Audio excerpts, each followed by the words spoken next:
light on for you here.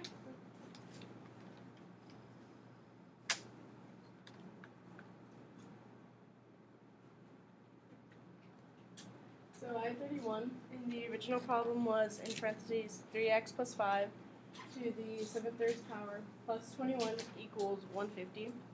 And so first what I wanted to do was get rid of that 21, so I subtracted it from both sides to get 3x plus 5 to the 7/3 power equals 128. So next, to get rid of the fraction in the power, I did 3x plus 5 to the cube root in parentheses and then to the 7th power. So to get rid of that 7th power, you would have to do the inverse to both sides of the equation, which is 7th root. So on one side you'd get 3x plus 5 cube rooted equals 2. Next you do the inverse of cube root, which is cube both sides. So you get 3x plus 5 equals 8. You'd subtract the 5, so 3x equals 3, and then divide by 3 to get x by itself, which equals x equals 1. Any questions with 31? Mackenzie, you can just leave it.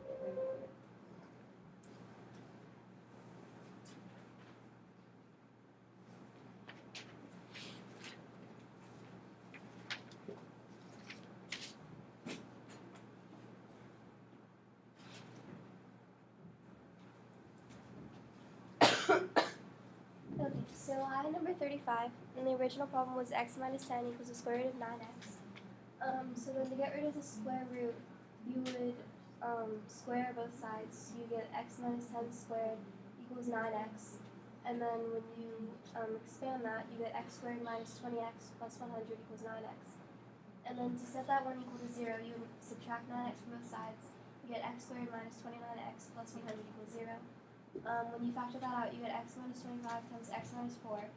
So x would equal 25 or x would equal 4. And then when you plug them back in to check for extraneous solutions, you would plug 25 and 4 back in for x. So you get 25 minus 10 equals the square root of 9 times 25, which equals 15, equals the square root of 225, and 15 equals 15. So that is an answer. And then 4 minus 10 equals the square root of 9 times 4. Negative 6 equals the square root of 36, and the square root can't be negative, so negative 6 does not equal positive 6. So 4 is not an answer, and it's just 45. Any questions on number 35 for That was the only one that should have had an extraneous solution from the problems you had yesterday. Make sure you're checking for that extraneous solution.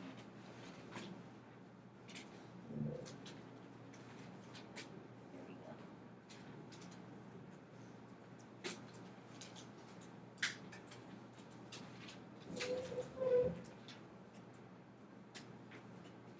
So if you'll take a look at 23 and 25, both 23 and 25 have rational exponents, so that means the power is a fraction. But they have a number in front, so 23 I think has a 2 in front of its variable, and 25 has a 9 in front of its variable. In order to solve any of these problems, you have to isolate the variable. Which means if there's a number in front, like 23 and 25, you have to divide by that number in front first. So I'm seeing a lot of circles around 23 and 25. So kind of look at your 23 and 25. Did you divide by the coefficient to get the variable by itself? So look at 23, check out 25.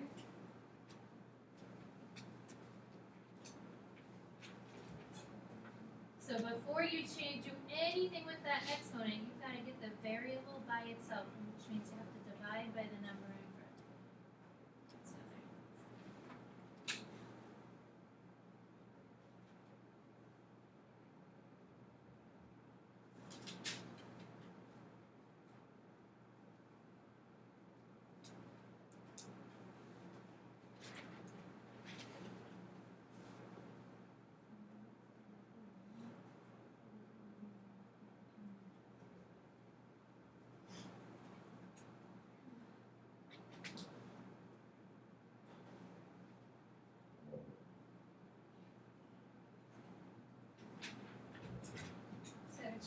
kind of reiterate with 23. I'm going to use the back of your page. Thanks. So 23, we have 2x to the 3 halves equals 16.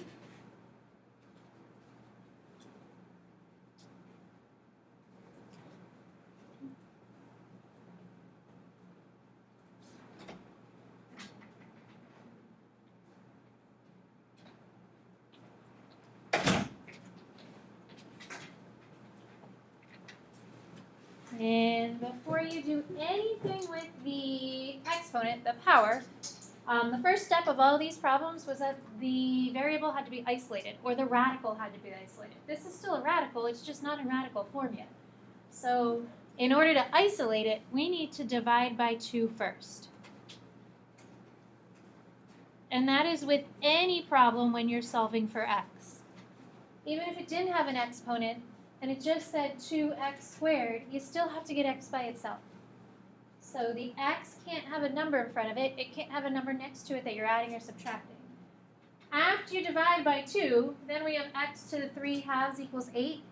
Yesterday we talked about 2 different ways to solve that, and it's pretty much up to you how you want to solve it. So you could change it into a square root form, a radical form, or you could multiply the exponent by its reciprocal. And it's pretty much up to you how you want to think about solving that. So one method would be to take the reciprocal and multiply it by the exponent of 2/3. So that's one option to solve to get the variable by itself. So that the exponent cancels and we get x. And over here, this needs to be written in radical form. So this really says we're taking the cube root of 8 and then squaring it. So we divided by 2 to get the exponent or the radical by itself. And then we're multiplying by the reciprocal of that power. But it stays as a power on the other side as well. So then when you take the cube root of 8, you get 2. You still have to square that. 2 squared is 4. Did you put a plus or minus with that 4? No. So you took a cube root. The cube root is an odd power, so you don't get a plus or minus. It's just the positive 2. Positive 2 squared is just 4. So 23 and 25, those 2 problems were very similar in that you had to divide first and then worry about the power. But like the power part, the variable part, that gets done last. So that should be the last thing you do. You need to get everything away from the variable or the radical first. Yeah.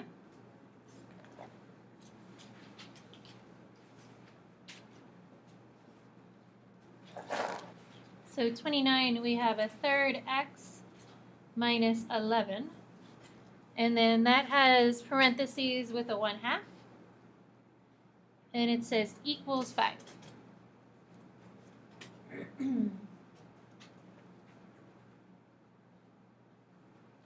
So looking at the radical part, all of this is inside the radical. Or inside whatever is the parentheses with the power. There isn't anything outside, so I don't have to divide.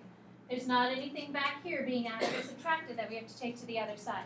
So right now, this is by itself. Yeah, I know there's stuff inside of it, but the parentheses is grouping all of those things together. And if you wanted, you could think of this as 1/3 x minus 11 underneath the square root. That would be the other way of thinking about it. They mean the same thing. So Melody, how would you get rid of a square root? Because there's nothing else we have to get rid of, nothing in front, nothing being like taken to the other side. Yeah, we want to square it. So if you square both sides, now we just have 1/3 x minus 11. So that step 1 was isolate the radical, which means get it by itself. Well, the radical part is by itself. Yeah, there's stuff underneath it, but that's okay. And then we have to solve. This is a linear equation, so solving for x, again, trying to get x by itself. So adding an 11 to the other side gives us 36. Melanie, how would you get rid of the 1/3 x? Yeah, so 1/3 is really dividing by 3. 1/3 is a fraction. A fraction is also thought of a division problem. So 1/3 x really means take x and divide it by 3. Well, the opposite of division is multiplication. So if we multiply by 3, the 1/3 cancels, and 36 times 3 is 108.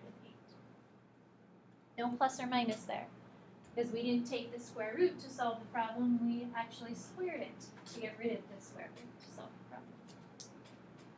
Questions? So we're going to work on a couple of other problems today involving square roots. In your packet, it should be the last page, I believe, in the packet.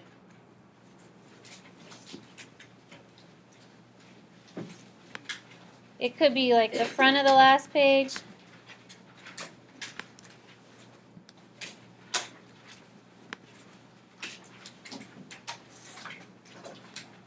Should say example 5. I guess it's on the bottom, the bottom of the second to last page, so page 26 at the bottom.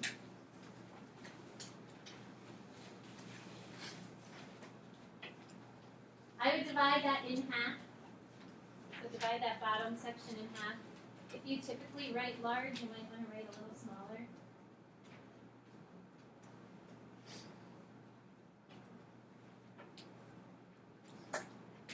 So this problem is different than all of the other problems that we've done because there are 2 radicals. So you have a radical on the left and a radical on the right. Where the problems that we've looked at so far only have 1 radical. Sure, there might be an x with that radical on one side or the other, but there's just 1 radical. So we can't really isolate a radical if they're on both sides. So what do you think you would have to do to kind of start solving this problem?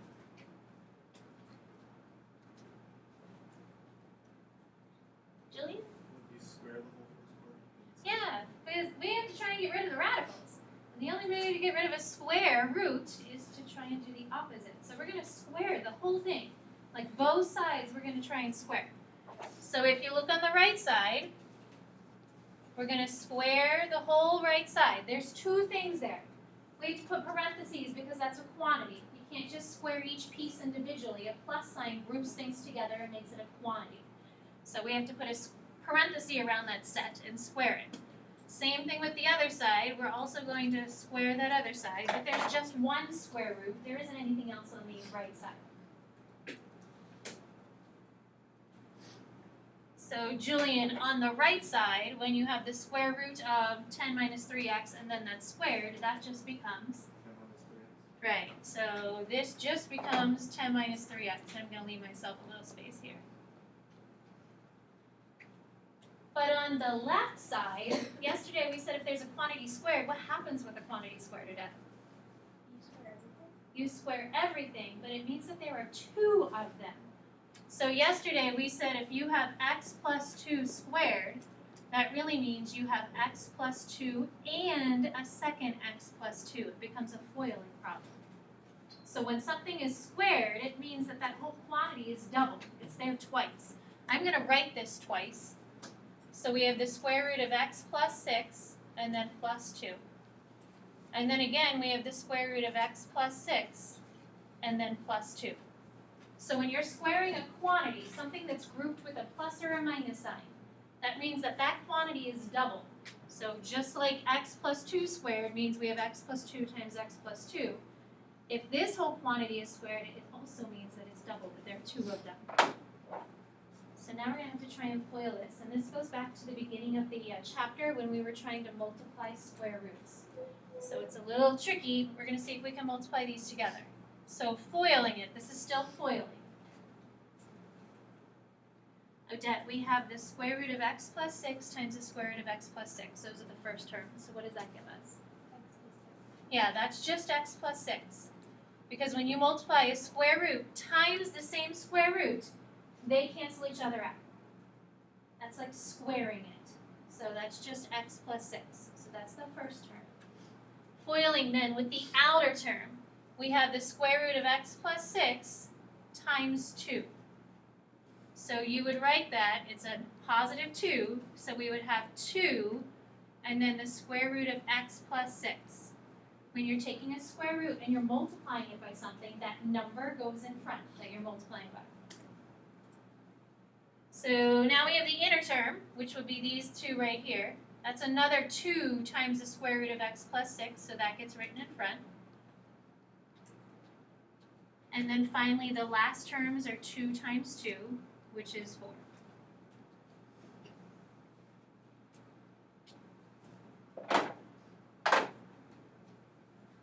So it looks like a pretty big expression right now. There's a lot of things happening.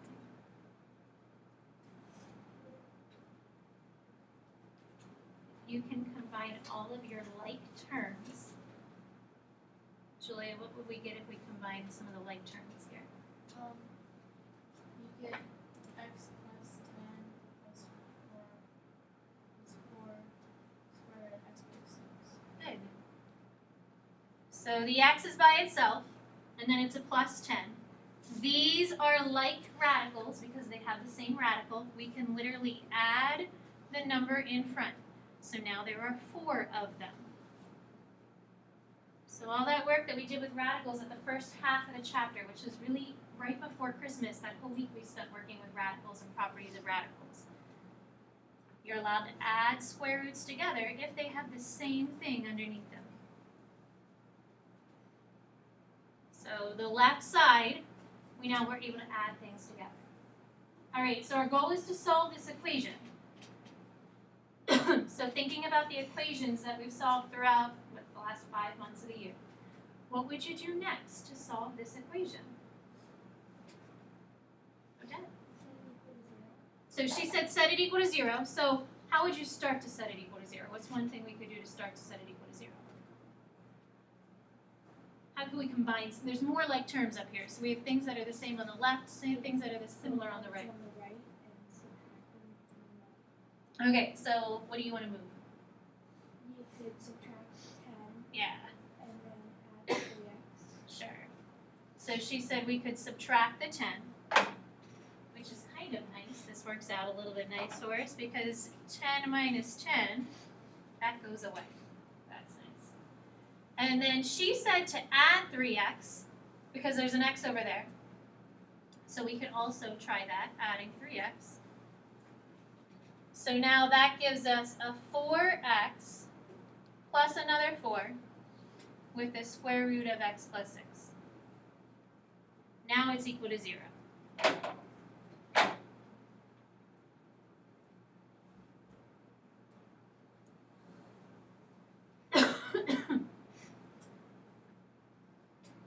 But there's one little problem with setting this equal to 0.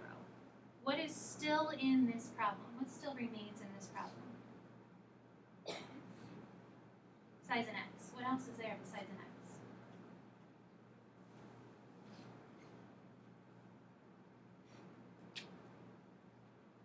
Abby? Yeah, there's still a square root. And if there's still a square root in the problem, we need to get the square root part to be by itself. And right now, there is still a square root sitting in the problem. Because we got rid of one square root, but there were 2 square roots in this problem. So that means we still have a second square root to get rid of. And to get the square root, to eliminate it, we're supposed to isolate it on one side. So that means this 4x, we have to bump to the other side.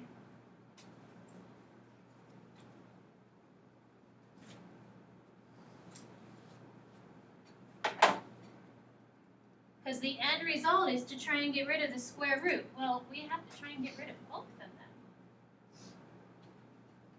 So we took the 4x to the other side instead of setting it equal to 0.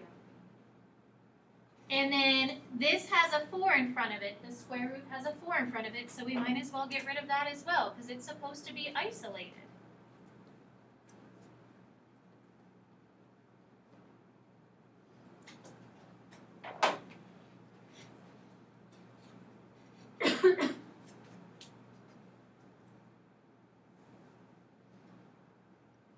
So now that the square root is by itself, it's considered isolated.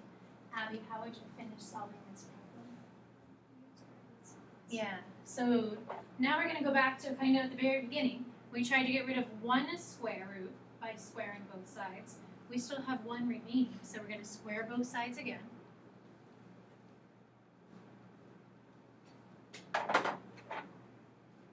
So that means we have x plus 6. Finally, that square root's gone. And then, Abby, what happens when you have negative 1x squared? What does that become? Just x squared. Yeah, just an x squared. Now you can set it equal to 0 because the square root's gone. We have an x squared on the right side here, so I'm going to keep that x squared on the right. I like factoring with a positive x squared, and I'll just take the other two pieces to the other side. So a really long, involved problem because there are 2 square roots in the problem. That's why it's so long. So in the end, we have to do that square root process twice to get rid of them. So we're looking for 2 numbers that multiply to be negative 6. Maggie, 2 numbers that multiply to be negative 6. How about a negative 3 and a positive 2 because we're trying to get a negative 1. Because the coefficient is a 1 in front, we can just say x minus 3 and x plus 2. So a solution would be a positive 3. A second solution is a negative 2.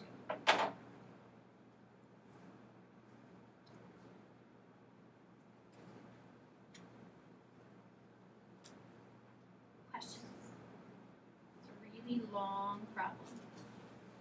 Is there anything else that we still have to do with this really long problem?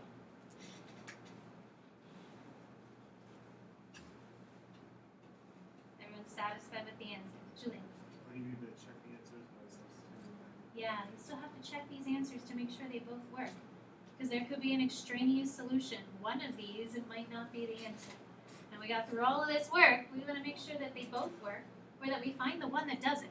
So going back to the original problem, and you'll always go back to the original, we need to make sure that they both work. So we had a positive 3.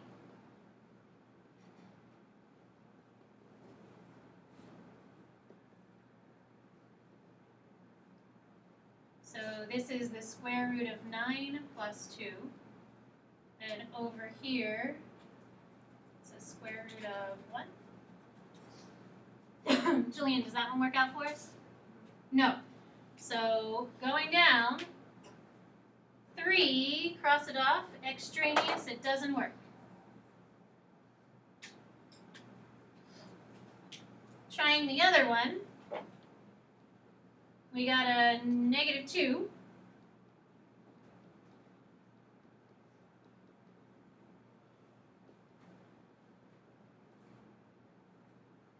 So here's the square root of 4 plus 2. And over here we have 10 times negative 3, or minus 3 times negative 2, so that's 16. The square root of 4 is 2, plus another 2 makes 4. The square root of 16 is also 4. So circle it, cross off the 3 is extraneous, it doesn't work. So a really long, involved problem, not just short, sweet, and simple. This is what algebra is all about. These really long, great problems that require you to do multiple things that we've learned throughout the year. You have to FOIL, you have to factor, you have to remember how to get rid of a square root. You gotta remember to check it. This is the types of problems math teachers like, because it pulls a lot of stuff together, not just one single concept, but a bunch of concepts. So see if you can look at the one right next door. Try and follow those steps to it and see if you can work through it and solve it. So try and think of the steps that we did, the process that we used. So square both sides. But remember, you're really foiling that left side.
how you're doing.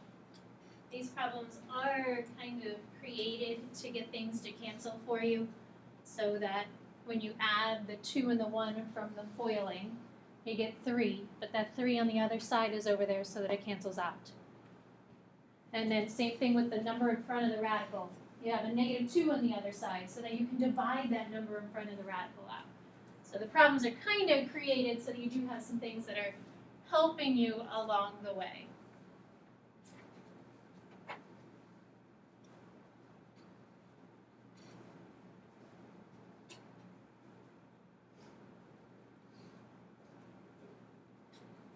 So your last step, or I should say your second to last step, after you've gotten rid of both squared rooted terms.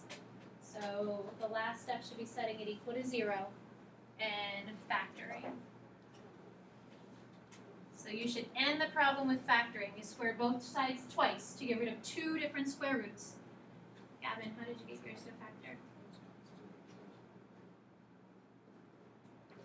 So a +2 and a -1.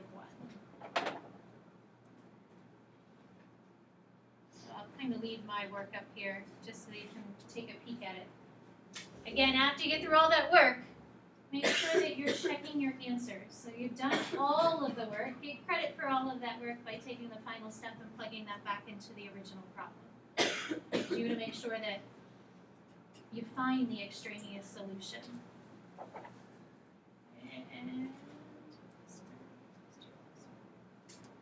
So just checking.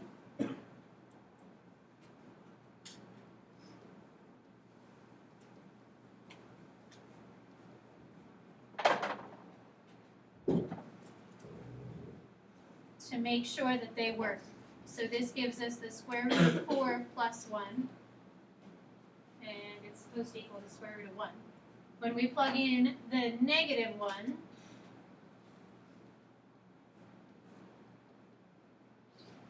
oh, come on, Apple TV, there we go. So here we have the square root of 1 plus 1, and it's equal to the square root of 4. So the 2 does not work because the square root of 4 is 2, plus 1 gives us 3. Well, that doesn't equal 1. But the square root of 1 plus 1 is 2. Which does equal the square root of 2. So that solution there is the negative value. Questions? So there are 3 extra practice problems, but instead of doing that, I'm going to just give you a little time to start please practicing in class. I have a radicals worksheet that I will send the solutions to through Remind momentarily.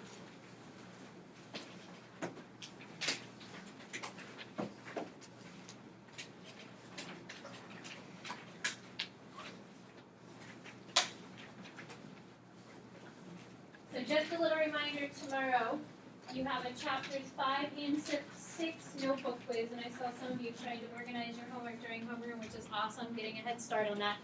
Make sure that you kind of look through your notes packet so you've got those complete. You have your homework organized so that it's easy to find. So just looking down, just to kind of give you a little head start on this, if you look down to number 6, on the front page. Again, I will send the solutions through Remind in a minute. Number 6, you have 2 square roots, 1 on each side. So just using the steps that we've just done, what would the first thing that you'd want to do to kind of solve this problem? Julia? Square both sides.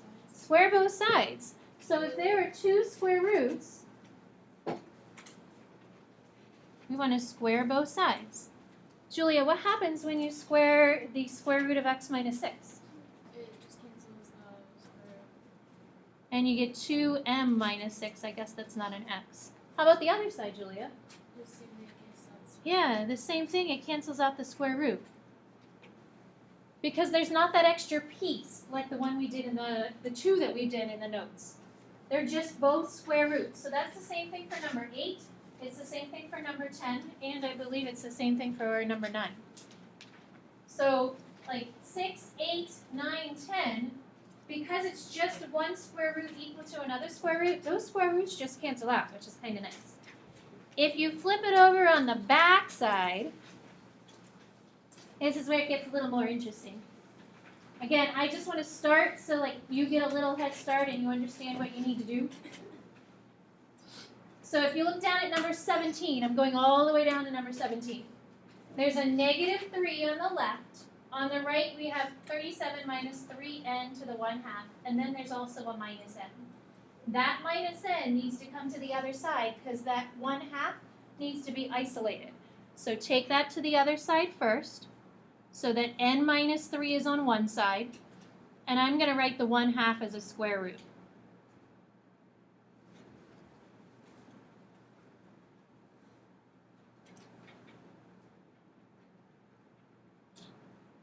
And then you would square both sides. So that's starting with 17. That gives you a little head start with 17.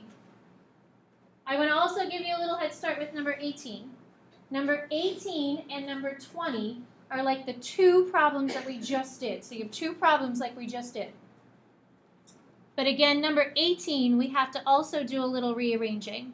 So number 18, we need to take this whole square root and move it to the other side because we need to have a square root on one side and a square root on the other when you have two of them in the problem.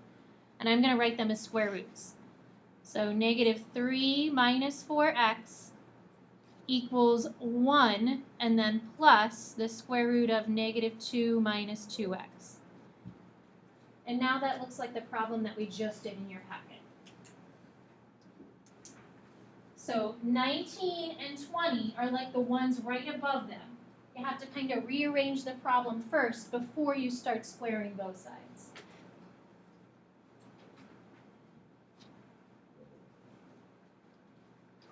So I believe you still have about 7 minutes.